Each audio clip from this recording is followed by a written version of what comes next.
Latinoamérica. Wow, wow, junto a Daniel Pereira. Wow, wow, Y ya estamos de vuelta con mucho más de acá en Latinoamérica, donde nace el sabor. Recuerda que puedes interactuar con nosotros a través de las redes sociales, Daniel Pereira TM, acá en Latino, tus redes sociales. @ffiaggi en todas partes. En todas partes, Bueno, mira. Fiaggi. Y sí lo comprobé, tus arepas Sí. efectivamente sí son redondas. Yo juraba que no las hacías muy bien. No, sí, sí. Si volvieras a nacer, ¿en qué lugar del mundo te gustaría nacer y por qué? Yo creo que me quedaría con Venezuela. Queda muy marketing o muy bien visto, pero yo creo que no cambiaría el lugar de... ¿Y no te ha pasado algo que de repente, que vives ahora en Europa y dices que naciste en Venezuela, no sientes que hay especie de una xenofobia o no? Yo creo que en este momento no. Hubo hace años, es decir, sí, tal vez había algún cierto rechazo, a lo mejor incluso yo lo notaba con las comidas, la gente, yo esto lo menciono porque mi madre tuvo una cafetería, restaurante hace años y la gente era reacia un poco a probar tequeños, cachapas, hallacas, nosotros vendíamos todos esos productos en el restaurante, en la cafetería y la gente era bastante cerrada. Ahora se nota que a la gente le gusta probar más comida, que sí, comida china, turca, latina, Claro. es decir, sí son más abiertos. Pero incluso antes sí había era más cerrado. Yo creo que el español o el europeo, no lo sé si había un cierto cerramiento, pero bueno, ahora mismo yo creo que no, es decir, hay bastante inclusión. Y es un dato curioso, pero nosotros normalmente en Venezuela usamos un dicho que dice fiesta de venezolano sin tequeños no es fiesta. Sí. Pero en España ya se comienza a aplicar ese mismo dicho, porque si tú vas ahora para los restaurantes, por lo menos hay uno que es muy famoso acá, y la gente pide los tequeños, y ya es como que algo que los españoles sienten que son de ellos, pero no. Los tequeños son de una ciudad de Venezuela que se llama Los Teques. Y Eso bueno, no lo saludos sabía a toda la yo. gente de Los Teques. De ahí es en donde nace el tequeño. Ah, eso no lo sabía. Mira, de repente también tienes que meter un poco de turismo y de esa parte de Venezuela en tu En el libro. libro. Ahora vamos a tocar de nuevo este punto de la bolsa, porque yo pienso que es un tema súper interesante. Hoy en día también hay otras personas que apuestan más al Bitcoin. ¿Cuál es la diferencia del Bitcoin a la bolsa? Digamos, son dos productos totalmente diferentes. El Bitcoin, pues el auge de las criptomonedas, llamó a muchísimas personas, mucho público, pero tiene la desventaja que no tiene una regularización, es decir, muchos bancos han cerrado la puerta, muchas instituciones le han cerrado la puerta y eso genera una desconfianza. En los mercados no hay mayor, digamos, ingrediente que haga caer el mercado que sea la desconfianza, digamos, que algo no esté seguro.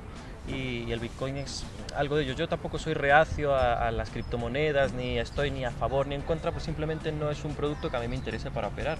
No he operado en criptomonedas y cuando a veces me pregunto si las recomiendo, ¿no? Yo no operaría en ellos. Prefiero operar en un índice como el Standard & Poor's o incluso en un Dow Jones o hacer una cartera de acciones, crear una cartera de acciones y gestionarla en función del perfil del inversor. Veo más viable eso que las criptomonedas, pero tampoco estoy en contra. Además que hay un dato curioso, pero Bitcoin como tal no hay un dueño, no existe nadie. No. O sea, entonces a veces yo por lo menos, yo que no tengo nada que ver con esto, a mí me pone en duda invertir para después decir quién va a proteger mi dinero. Y Claro, ese es uno de los peligros del Bitcoin, aunque sí es cierto que incluso cuando hablas yo tengo amigos que son bastante expertos en criptomonedas, incluso más que yo indudablemente en criptomonedas porque yo no manejo la criptomoneda y sí tienen pues un argumento, una tesis bastante sólida, que bueno, que está asegurado, que hay bastante respaldo, que hay detrás unos mineros, es decir, incluso a veces es bastante complejo de transmitir y de entender, porque en su llegado momento cuando salió el Bitcoin era complejo de entender. Y aún a día de hoy todavía no se entiende quién te asegura ese Bitcoin, eso, es decir, es bastante complejo. Yo prefiero irme por otros caminos. no por los otros caminos que son la bolsa.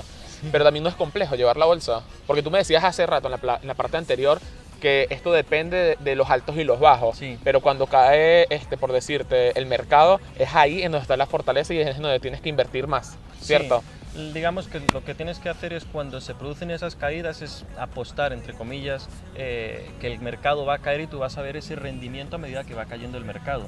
Cada mercado tiene su ponderación, su X puntos equivale, un punto equivale a tantos dólares. El SP500 un punto son $50. A medida que vaya cayendo un número de puntos, tú vas a verlo traducido en dólares. Pero ¿cómo haces para saber cuál es el momento adecuado para decir necesito invertir?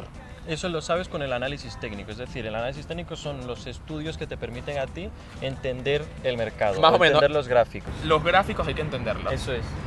¿Cómo se puede entender un gráfico? Con el análisis técnico tú lo que puedes saber, pues, que esta estructura se llama gap, que es un hueco, un espacio en blanco donde no hay cotización, y que el mercado tiende a cubrir esos espacios. Si es un gap bajista o si es un gap alcista, lo cubrirá al alza o a la baja. Es decir, eso es lo que te aporta el análisis técnico, o un soporte, una resistencia. Cuando hay esos dos términos que son techos y suelos, cuando se produce una ruptura de esos niveles, el mercado va hacia arriba o hacia abajo. Entonces todas esas herramientas están dentro del análisis técnico, y uno de los mejores libros que yo recomiendo siempre es Análisis técnico de los mercados financieros de Murphy. ¿Sabes que hay algo que me llama la atención? Porque nosotros, antes de comenzar a grabar, hablábamos un poco de cómo podemos generar credibilidad, porque mucha gente va para tus conferencias y yo te decía, pero ¿cómo la gente hace para saber que realmente tú produces dinero con esto? Entonces me hablabas de las auditorías. Explícanos un poco de esto. Sí, digamos que para que tú tengas una credibilidad, o que digas tú vives del trading, sí, hay mucha gente que dice puede vivir del trading, a lo mejor no vive, o a lo mejor vive de los cursos, o de los libros no tanto, porque a día de hoy es muy complejo vivir de un libro. Pero primero tienes, si una editorial, como en el caso de Pirámide, confía en ti, tienes que tener un respaldo, una formación.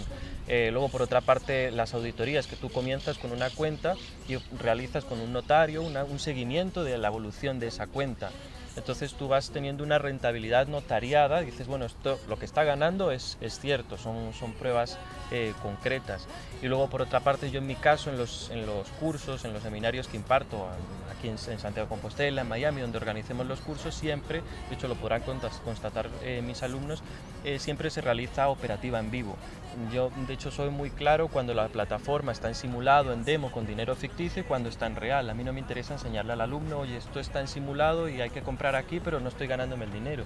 Entonces es muy fácil saber si estás en simulado o en real. ¿Y tú prefieres hacerlo en real? Con el alumno presente, sí. Creo que puedes ver al trader en su trabajo, digamos, en su ecosistema, entre comillas, ganando con la expresión de las emociones, gestionando ese miedo, esa avaricia, teniendo delante un montón de personas y decir, vamos a ver, si pierdo, ahora cómo quedo delante de estas personas. Además que me parece increíble porque nos da muchísimos tips para aprender de este tema, pero las personas que nos están viendo, que acaban de sintonizarnos, si quieren saber también más del tema, pueden comprar tu libro, que ¿por dónde lo pueden encontrar? Por Amazon, por cualquier librería, El Corte Inglés, o cualquier librería online, o librerías incluso en mi página web. Tenemos una sección del libro donde en Latinoamérica se está vendiendo en librerías en concretos. En Venezuela lamentablemente no, porque es algo que me preguntan constantemente. La editorial no ha llegado dada la situación. Pero muy pronto. Pero muy pronto. Mira, nos toca hacer una pequeña pausa comercial y ya regresamos con mucho más de Acá en Latino. Recuerda que puedes enviarnos tus preguntas también a través de nuestras redes sociales, @DanielPereiraTM, @FranFialli, Fialli. Ya regresamos con mucho más de Acá en Latinoamérica, donde nace el sabor. Acá en Latinoamérica. Oh.